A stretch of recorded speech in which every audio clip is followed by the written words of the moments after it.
요즘 90도를 오르내리는 폭염, 또 정말 견디기 힘든 휴미드,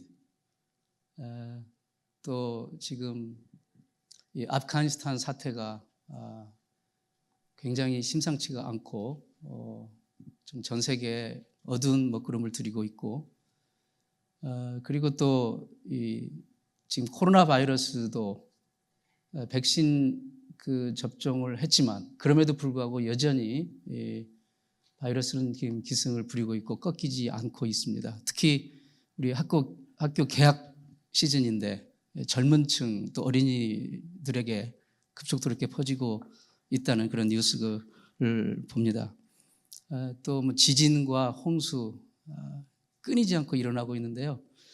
정말 어수선하고 불안한 이 세상에 살면서 한 주간 동안 얼마나 고생 많으셨습니까? 오늘 주님을 예배하는 자리에 나온 저와 여러분, 그리고 페이스북 라이브를 통해서 동참하고 있는 모든 분들에게 주님의 평강이 함께 하시기를 축원합니다. 본문에 보면 이스라엘 백성들이 출애굽을 한 직후에 앞에는 홍해, 그리고 뒤에는 애굽 군대가 이제 추격해오는 정말 위기 상황을 맞이하게 됩니다. 말 그대로 앞뒤가 막힌 상황이죠. 우리도 인생 살다 보면은 바로 이러한 그 위기 상황을 맞이할 때가 있습니다. 아니, 많이 있습니다. 우리가 예수 믿고 말씀대로 순종하여 살려고 하고 믿음대로 살아보려고 하는데도 불구하고 이러한 어려움이 있습니다. 성도도 예외가 아닙니다. 사업이 코너에 몰리고 인간관계가 힘들어지고 자녀가 속썩이고 또 재정적으로 어려움이 오고 예상치 않게 몸에 질병이 찾아오고, 정말 우리의 삶은 예상되는 일보다도 예상치 않는 일들이 더 많은 것 같아요. 저의 경우, 여러분은 어떠십니까? 여러분은 늘 인생이 예상되는 대로 다 펼쳐지고 계십니까? 그러면 감사하십시오. 왜 우리의 삶에 위기와 난관이 찾아오는지 우리는 그 원인을 다 알지 못합니다. 또 설명할 길도 사실 없습니다. 하지만 하나님의 자녀에게 있어서 분명한 사실 한 가지는, 삶의 고난과 위기는 하나님을 더욱 붙잡고 살아라 하는 하나님의 확성기 같은 역할을 한다는 것입니다. 하나님의 음성은 이 설교나 성경 말씀을 통해서도 우리에게 들려지기도 하지만 삶의 위기와 고난을 통해서도 우리가 하나님의 음성을 들을 수가 있습니다. 성도는 삶의 위기와 난관을 만날 때 어떻게 그것을 대처해 나가야 될까요? 오늘 본문 말씀을 통해서 우리 모두에게 말씀하시는 주님의 음성을 다 들을 수 있기를 축원합니다. 첫 번째로 본문 말씀은 두려워하지 말라는 것입니다. 본문에 보면 이스라엘 자손들이 이 애굽 군대가 추격해 오는 것을 보고 크게 두려워했다고 그렇게 말하고 있습니다. 왜 두려워했습니까? 눈앞에 있는 위기만을 보았기 때문이에요. 홍해를 보고 뒤에 추격해 오는 애굽 군대만을 보았기 때문에 두려움에 빠진 것입니다. 지금 이 모든 것을 보고 계신 위에 계신 하나님을 보지 못했기 때문입니다. 성도는 어려울 때 위기라는 눈앞의 환경보다도 오직 위에 계신 하나님을 바라볼 수 있어야 됩니다. 결론부터 말하면 본문의 그 위기 상황 끝에 누가 끝장이 났습니까? 이스라엘 백성들이 끝장났습니까? 아닙니다. 반대로 애굽이 끝장났어요. 애굽이 끝장났습니다. 그처럼 위기 때에도 믿음을 잃지 않고 온전히 하나님을 붙잡을 수 있다면 우리가 끝장나는 게 아니라 위기가 끝장나게 되는 것입니다. 사실 하나님의 자녀에게 있어서 진짜 위기는 뭘까요? 눈앞에 펼쳐지는 어려움과 난관일까요? 여러분, 아이들이 엄마 아빠 같이 놀이공원에 가면 막 사람들이 많잖아요. 그러면 그 아이에게 가장 큰 위기가 뭡니까? 엄마 손을 놓치는 거예요. 그 놀이공원 같은 데 보면 막 그 아이들 잃어버리는 경우 많이 있잖아요. 그게 가장 큰 위기예요. 여러분, 성도에게 정말 위기는 눈앞에 펼쳐지는 그런 환경적인 어려움, 물론 그것도 전혀 아니라고는 할 수 없으나 근본적인 위기는 그게 아니라 그런 모든 상황 가운데 우리 시선에서 하나님을 놓치는 겁니다. 우리 손길에서 하나님을 놓치는 것. 그게 진짜 위기인 것입니다. 여러분, 팝 퀴즈 하나 내겠습니다. 성경은 성경인데 하나님이라는 단어가 한 번도 나오지 않는 성경이 어떤 성경책입니까? 잘 아시겠죠? 에스더입니다. 에스더 책. 성경 66권 가운데 이 에스더는 하나님이라는 단어가 한 번도 나오지 않아요. 그런데도 그 어떤 책보다도 강력한 하나님의 손길을 느끼게 해주는 그런 위대한 책입니다. 본문 이 에스더 책에 보면 페르시아 제국의 제2인자 하만이라는 2인자가 나옵니다. 근데 이 사람이 아주 반유대적이에요. 그래서 유대인들을 이제 그 지상에서 완전히 말살시키기 위해서 이제 계획을 세웁니다. 그 첫 번째 단계로 유대인의 수장격인, 유대인의 가장 리더격인 모르드게라는 아주 영향력 있는 유대인을 제거하려고 합니다. 그를 제거하기 위해서 높은 장대를, 높은 이 포를 세웁니다. 거기에 매달려고. 그런데 이 역시 결론부터 말씀을 드리자면 어떻게 되었습니까? 그 장대에 누가 달렸습니까? 하만이 달린 게 아니라, 모르드게가 달린 게 아니라 하만 본인이 달린 것입니다. 성도는 하나님, 위기 상황에서 하나님을 붙들면 우리가 끝장나는 게 아니라 위기가 끝장나는 것입니다. 어떻게 되었습니까? 그 왕비 에스더를 비롯해 유대인 전체가 마음과 뜻을 합해서 3일 동안 물도 마시지 않고 금식하며 하나님의 간섭하심을 구했어요. 그럴 때 하나님의 놀라운 방법으로 바로 하나님은 이스라엘을 구하시고 위기를 끝장내신 것입니다. 그래서 하나님 안에서 성도가 겪는 이 위기는 어쩌면 하나님의 놀라운 능력을 경험하는 바로 기회라고 할 수가 있는 것입니다. 어떤 조종사가 경비행기를 몰고 낮은 고도로 이렇게 날면서 이 밑에 펼쳐진 경치를 이렇게 여유롭게 구경하며 조종을 하고 있었습니다. 그런데 갑자기 엔진 쪽에서 찍찍거리는 소리가 들린 거예요. 조종사의 직감으로 이건 분명히 엔진 파트 어딘가에 짐승이, 그것도 아마 쥐가 들어가 있을 것이라는 딱 그게 오는 거예요. 찍찍 소리도 그렇고. 순간적으로 두려움이 엄습합니다. 굉장히 혼란스럽습니다. 긴장합니다. 만약에 이 쥐가 그 엔진의 이 전선들이 다 중요하잖아요. 그 하나라도 잘못 건들거나 잘못 이렇게 문다면 치명적인 사고가 발생할 수 있다는 것을 알고 있기 때문에 이게 두려움이 온 거예요. 그런데 그는 잠시 생각합니다. 어떻게 할까? 어떻게 할까? 그때 그는 산소 마스크를 낍니다. 산소 마스크를 끼고 이 경비행기가 올라갈 수 있는 가장 높은 고도로 높이 올라갔어요. 높이 올라가자. 그리고 이제 올라가서 이렇게 딱 보니까 소리가 그쳤어요. 찍찍 소리가. 그리고 조심스럽게 다시 착륙을 했습니다. 내려와지고 바로 엔진을 열어봤습니다. 쥐가 한 마리 죽어 있었습니다. 바로 이 쥐는 낮은 고도에서는 정상적으로 우리처럼 숨 쉴 수 있지만 정말 높은 고도로 올라가면 기압을 견디지 못하고 죽은 것입니다. 여러분, 우리의 삶에 뭔가 삐걱거릴 때, 예상치 않은 그런 경고음이 울릴 때, 위기를 만날 때 우리는 이 조종사처럼 묵상해야 됩니다. 어떻게 할까? 하나님의 자녀로서 어떻게 해야 될까? 여러분, 이때 두려움에 빠지지 말고 하나님을 향하여 높이 올라가야 될 줄로 믿습니다. 기도의 자리로 올라가야 될 줄로 믿습니다. 성전을 향하여 주님을 예배하는 자리로 올라가야 될 줄로 믿습니다. 그럴 때 내 힘이 아닌 전능하신 하나님의 능력으로, 그 은총으로 우리의 위기를 극복하고 하나님의 영광을 드러낼 수 있게 되는 것입니다. 여러분, 개들은 낯선 존재를 보면 짖습니다.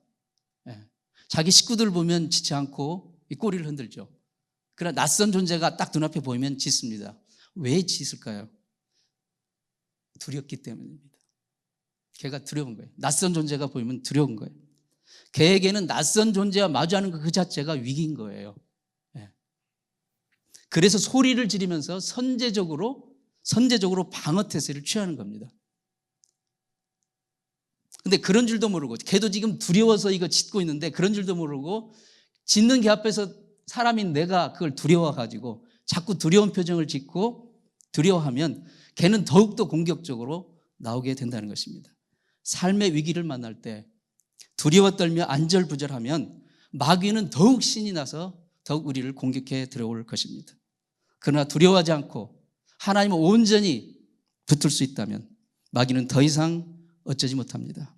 본문 13절에서 모세가 두려워 떠는 백성들에게 이렇게 외칩니다. 너희는 두려워하지 말라. 그리고 가만히 서서 기다려라. 성도가 정말 두려워할 대상은 위기 상황이 아니라 바로 하나님만 두려워할 줄 알아야 됩니다. 두 번째로 오늘 본문을 통해서 하나님 우리에게 말씀하시는 음성은 불평하지 말라는 것입니다. 본문 11절 말씀 보면 이스라엘 백성들이 앞뒤가 막히자 자기들을 출애굽시킨 하나님의 그 능력과 은총을 망각하고 오히려 이렇게 불평하는 거예요. 뭐라고 불평합니까? 그들이 또 모세에게 이르되 아니 애굽에 매장지가 없어서, 애굽에 무덤이 없어서, 묻을 무덤이 없어서 당신이 우리를 이끌어내어 이 광야에서 우리를 죽게 하는가? 그렇게 불평합니다. 이 말을 들은 모세는 어떨까요? 기분이 속이 상하겠죠. 속이 상해요. 또 그 모든 상황을 보시는 하나님 역시 속이 상하셨을 것 같아요. 이것을 보면 성도의 언어 관리가, 특히 위기 상황에서 언어 관리가 얼마나 중요한지를 우리가 보게 됩니다. 위기와 난관의 때에 성도는 입술 관리에 들어가야 됩니다. 굉장히 중요합니다. 왜냐하면 성경에 죽고 사는 것이 혀의 권세에 달렸다고 말하고 있어요. 잠언 18장에. 성경은 말합니다. 말은 축복의 문을 열기도 하고 닫기도 합니다. 하나님은 우리의 입술이 하나님의 뜻대로 아름다운 도구가 되기를 원하십니다. 믿음의 도구가 되기를 원하십니다. 입술은 가장 강력한 그리고 민감한 영적인 무기입니다. 특히 위기일수록 축복의 언어, 믿음의 언어, 감사의 언어를 말해야 됩니다. 하나님은 뭐라고 말씀하셨습니까? 내 귀에 들린 대로 내가 너에게 행하겠다. 너희가 불평을 해서 내게 불평이 들리면 너희들이 불평하는 그대로 해주겠고, 너희들이 나에게 감사의 말, 찬양의 말, 세워주는 말을 하게 되면 너희들이 한 그대로 내 귀에 들린 대로 내가 너에게 행하겠다라고 말씀하십니다. 마태복음 12장 32절에서 예수님이 말씀하십니다. 또 누구든지 말로 인자를 거역하면 사하심을 얻되 누구든지 말로 성령을 거역하면 이 세상과 오는 세상에도 사하심을 얻지 못하리라. 자, 이 구절을 놓고 보면요, 영원히 용서받지 못할 죄가 어떤 도적질이나 뭐 살인이나 뭐 폭력이나 이런 게 아니라 이 말로 짓는 죄라는 걸 알 수 있어요. 말로 인자를 거역, 말로 성령을 거역하면 영원히 사하심을 받지 못한다. 말이 그만큼 중요하다는 것입니다. 말을 해야 할 때와 하지 말아야 할 때, 그리고 해야 한다면 어떤 말을 해야 될지 그것을 분별하는 성령님이 주시는 지혜가 필요한데, 특히 위기 상황에서 더욱 그렇다는 것입니다. 여호수아 6장 10절 말씀 보면 여호수아가 여리고성을 도는 그 이스라엘 백성들에게 아주 중요한 주의사항을 주고 있어요. 뭐라고 말하냐면 너희는 외치지 말며 너희 음성을 들내지 말며 너희 입에서 아무 말도 내지 말라. 그러다가 내가 너에게 명하여 외치라. 그래서 그들은 여호수아의 그 명령을 받아서 매일 한 바퀴씩 6일 동안 도는데요, 입을 굳게 다먹고 침묵하며 돌았어요. 이게 쉽지 않습니다, 여러분.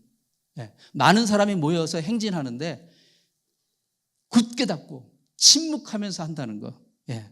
그 침묵의 시간에 무엇을 하라는 것일까요? 그 침묵의 시간에 하나님이 어떤 분이신지를 묵상하고, 하나님이 지금까지 어떤 일을 그들에게 행하셨는지를 묵상하고, 앞으로 그분이 어떤 놀라운 일을 행하실지를 묵상하며 기도하며 돌라는 것입니다. 그리고 드디어 7일째 되는 날 여호수아가 라고 할 때 마음과 뜻을 다해서 있는 힘을 다하여서 함성을 질렀습니다.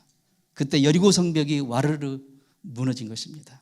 입술을 적시에 닫고 적시에 열고 그리고 그 입술을 통하여 선포되는 그 말씀이 하나님 우리에게 주신 그 믿음의 감사의 찬양의 언어를 선포할 때 정말 하나님이 예비하신 놀라운 기적과 축복과 승리의 역사가 일어나게 되는 줄 믿습니다.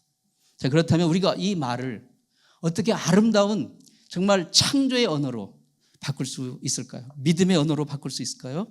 성경에서 보면 우리의 말은 마음에서 나온다고 합니다. 그래서 말을 변화시키려면 마음을 변화시켜야 돼요. 말이 변하려면 먼저 마음이 변해야 됩니다. 그런데 사람의 마음 어떻게 변화됩니까? 오직 성령과 하나님의 말씀으로만 변화되는 거예요. 사람의 마음은. 즉 말을 다스릴 것은 성령과 말씀밖에 없는 거예요. 우리의 말을, 우리의 마음을. 히브리서 4장 12절에 이렇게 말합니다.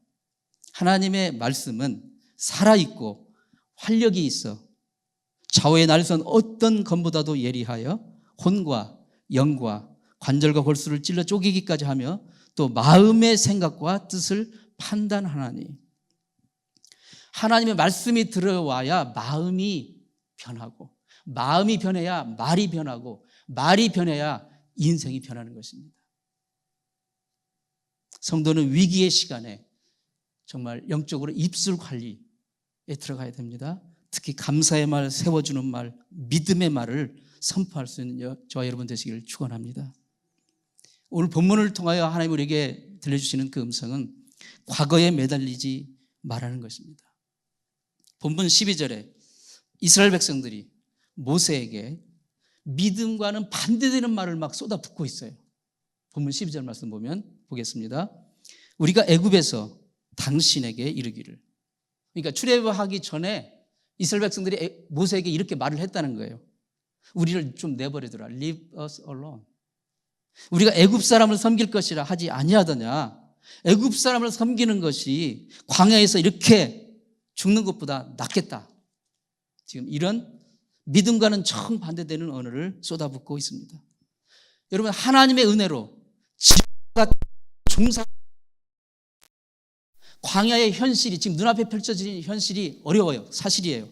그 현실이 어렵다고 금세 과거를 그리워하고 과거를 찬양하고 있어요. 어떻게 애굽 사람 섬기는 것이 지금 이 위기 상황이 좋은 건 아니지만 그러나 이 위기를 맞이하는 이 상황보다도 과거의 애굽이 더 좋다는 말을 그렇게 쉽게 할 수가 있겠습니까? 여러분, 애굽의 종살이는 죽지 못해서 하는 절망의 삶 아니었습니까? 여러분, 우리가 예수 그리스도를 생명의 구주로 만나기 전에는 우리의 삶이 어땠습니까? 인간적인 그 관점으로는 어쩔지 모르지만 정말 그것은 절망이고 좌절이고 불행입니다. 그들의 보호자 요셉이 죽은 후에 히브리 노예들은 단 하루도 아픔과 통곡을 멈출 날이 없었습니다. 나중에는 산의 아이로 태어나는 자마다 나일강에 던져졌어요. 그런데도 어리석게도 그 과거를 그리워하며 그 과거를 찬양하며 지금 눈앞에 펼쳐진 어려운 상황 때문에 원망과 불평으로 마음이 어두워지고 닫혀지니까 전혀 믿음과 관계없는, 믿음과 반대되는 그 말을 쏟아붓고 있는 것입니다. 그 백성의 원망의 말을 듣고 모세가 뭐라고 말합니까? 본문 13절 14절 말씀입니다. 모세가 백성에게 이르되 너희는 두려워하지 말고 가만히 있어서 여호와께서 너희를 위하여 싸우시리니 너희는 가만히 있을지니라. 가만히 좀 있으라고 2번이나 반복해서 말해요. 여러분, 우리의 마음이 막 어떤 때는 막 부글부글 끓어오를 때 있죠. 네. 막 두려움에 정복돼 가지고 어떻게 이 마음을 추스릴지 모르는 상황을 그런 때 있으시죠? 그럴 때 지금 이 상황이 너무 힘들고 어려워서 차라리 과거 옛날로 돌아가 버릴까? 그때 주님은 말씀하십니다. 좀 가만히 있어. 가만히 있어. 내가 할 거를 좀 지켜봐. 가만히 있어. 그 말은 두려워하지 말라는 거예요.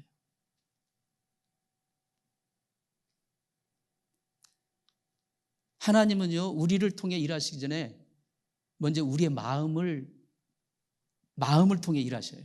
우리의 마음을 먼저 이렇게 정리전도를 먼저 하셔요. 마음이 다스려지지 않으면 절대 일을 추스릴 수가 없어요. 네. 그렇죠. 여러분, 가족에서 집안에서 어려운 일을 만났을 때 막 다 우세두세하고 막 어떻게 할지 모르고 할 때 정말 그 가장이 해야 될 일은 뭐예요?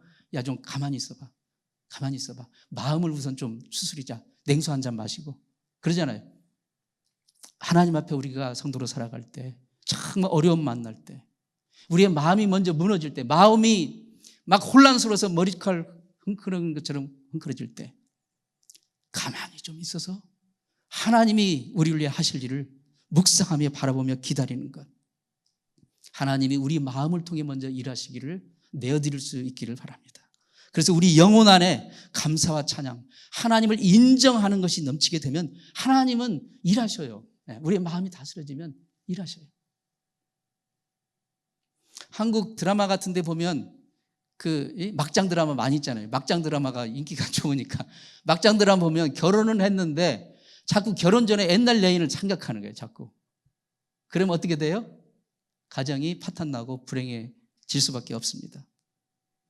예수 믿고 구원받고도 여전히 세상을 그리워하고 여전히 그 과거, 예수 믿기 전에 그 과거의 삶을 찬양하고 그리워하고 집착하고 매달리게 된다면 그것은 결코 행복한 신앙생활을 할 수가 없습니다. 기독교 신앙의 가장 큰 특징은 예수 안에서 앞을 바라보고 나가는 것입니다.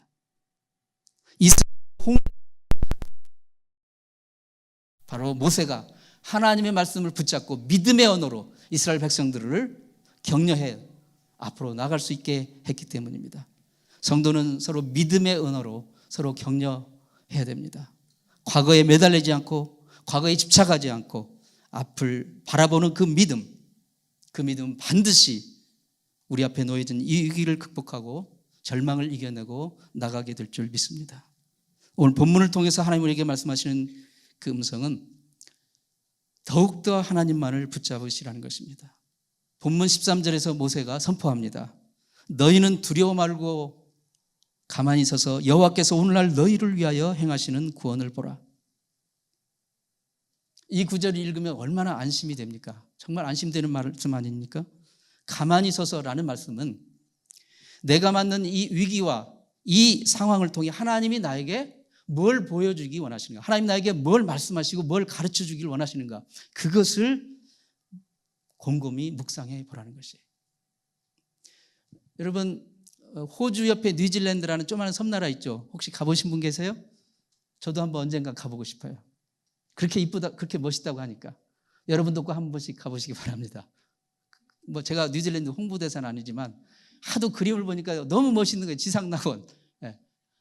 조그만 섬인데 거기에는 그 새들이 날지 못하는 새들이 그렇게 많대요. 새인데 왜 그렇게 날지 못하는 새들이 많을까? 지금 이게 화면에 나오는 이 새도 날지 못하는 새 중에 하나래요. 이게 꾸구부정하니 벌써 절망에 빠진 것 같지 않습니까? 날지 못하고. 왜 그러냐면 이제 과학자들이 이제 그 동물학자들이 분석을 해보니까 이들이 날지 못하게 된 그 연유가 이들을 공격하는 천적이 없대요. 새를 공격하는 천적이 별로 없다는 거예요. 천적이. 내추럴 에너미. 이게 천적이 없어요. 그리고 심지어 그 뉴질랜드에는 뱀조차도 독이 있는 뱀이 별로 없대요. 그러니 새는 어쨌든 공중을 나는 이유가 먹이를 찾기 위한 거 아닙니까? 근데 굳이 날지 않아도 천적도 없지, 뱀도 물지 않지, 독도 없지. 그냥 땅에서 이게 기어다니면 먹을 걸 다 찾을 수 있어요. 그러니까 굳이 막 힘겹게 날개짓을 해서 올라갈 필요가 없는 겁니다. 수고스럽게. 그러니까 이렇게 뉴질랜드는 유난히 날지 못하는 새들이, 새는 새인데 날지 못하는 새. 얼마나 참 위어드합니까? 얼마나 불행합니까? 여러분, 이 땅에 우리의 삶이요, 아무런 문제가 전혀 없고 no problem at all.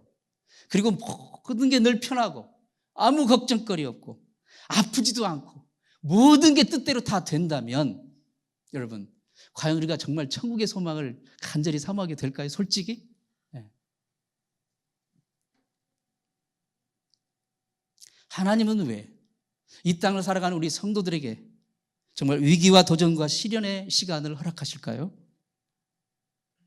우리가 당하는 그 모든 시련과 어려움의 그 이유를 우리는 아까 말씀드린 대로 다 알 수도 설명할 수도 없어요. 하지만 한 가지 우리가 분명히 생각할 수 있는 것은 바로 그 난관과 어려움과 위기를 통하여 더욱더 하나님을 의지하게 되고 하나님이 어떤 분이신지를 경험하게 되고 그리고 내 삶을 통하여 하나님이 이루실 일을 깨닫게 되고 하나님 앞에 영광을 돌리게 되고 그리고 천국의 소망을 가질 수 있게 되는 것입니다. 사람은 겉으로 보면 다 강한 것 같지만 정말 다 약한 존재예요. 하염없이 약한 존재가 우리입니다. 우리가 막 힘쓰고 애써서 노력하고 공들여서 탑을 쌓아도요, 조금만 삐끗하면 하루아침에 무너지는 것이 우리의 삶이에요. 지난번에 플로리다에서 그 해변가에 멋진 그 리조트 호텔, 뭔가요? 이 빌딩이 무너졌잖아요. 하루아침에 무너지는 거예요. 하루아침에 그게 우리의 삶이에요. 그런데도 많은 사람들은 막 일이 안 풀릴 때 하나님 일 좀 풀려주세요. 정말 이 몸이 아플 때 하나님 병 좀 고쳐주세요. 기도하고 매달립니다. 그럴 때 하나님 응답해 주셔서 원하는 것을 얻게 되면요. 또 마치 내 힘과 내 능력으로 내가 잘해서 잘 된 것처럼 착각하고 금방 하나님을 그냥 떠납니다. 얼마나 안타까운 일인지 모릅니다. 진정한 하나님의 사람은, 진정한 성도는 어려울 때도 하나님 붙들고 건강이 없을 때도 하나님 붙들고 건강이 회복되어도 일이 잘 되고 응답 받았어도 더욱더 하나님 앞에 나오고 하나님을 붙드는 사람이 진정한 하나님의 사람입니다. 산돼지들은 매일매일이 힘들고 어려워요. 왜요? 본인들이 다 스스로 먹이를 찾아야 되기 때문에. 힘들고 고단해요. 사는 게 고달파요. 누가 돌봐주는 사람도 없어요. 그런데 집돼지는 어떻습니까? 집돼지는요, 아무 걱정 없어요. 때가 되면요, 주인이 30세 때 그냥 먹을 것 주지요. 또 좀 내가 찡그리고 있으면 어디 아픈가 이렇게 막 와서 자꾸 보살피고요. 아프면 막 치료도 해줘요. 약도 주고. 그리고 피곤하면 그냥 자면 돼요. 세상 말로 늘어진 팔자입니다. 집돼지는 산돼지에 비해서. 그런데 그 아무 걱정 없이 마음껏 잘 수 있다는 그것이 수상한 거예요. 그게 한 8개월쯤 지나면 함상궂게 생긴 사람이 와서 저울 들고 왔다 갔다 합니다. 저울 들고 푸죽간 아저씨가 이놈 이제 잡을 때 됐나 안 됐나. 이 땅에 사는 모든 인생의 어려움이 있어요. 나만 그러는 거 아니에요. 전혀 어려움이 없다면요, 그거 수상한 거예요. 정말 수상한 거예요. 그러므로 성도는 고난 중에도 정말 그 하나님 생각하고 하나님 붙들고 정말 믿음으로 고백해야 됩니다. 감사할 수 있고 찬양할 수 있어야 됩니다. 고난이 있다는 건 어쩌면 하나님께서 정말 귀한 일에 나를 연단하시고 다듬으시고 쓰시려는 그런 과정일 수 있고요. 이것을 통해서 정말 나의 삶에서 찌꺼기 같은 것들을 걸러내는 과정일 수도 있고요. 그리고 나를 통해서 정말 진정한 하나님의 복이 무엇인지를 보여주시길 원하시는 과정일 수 있고요. 하나님의 놀라운 행하심을 경험할 수 있기 때문입니다.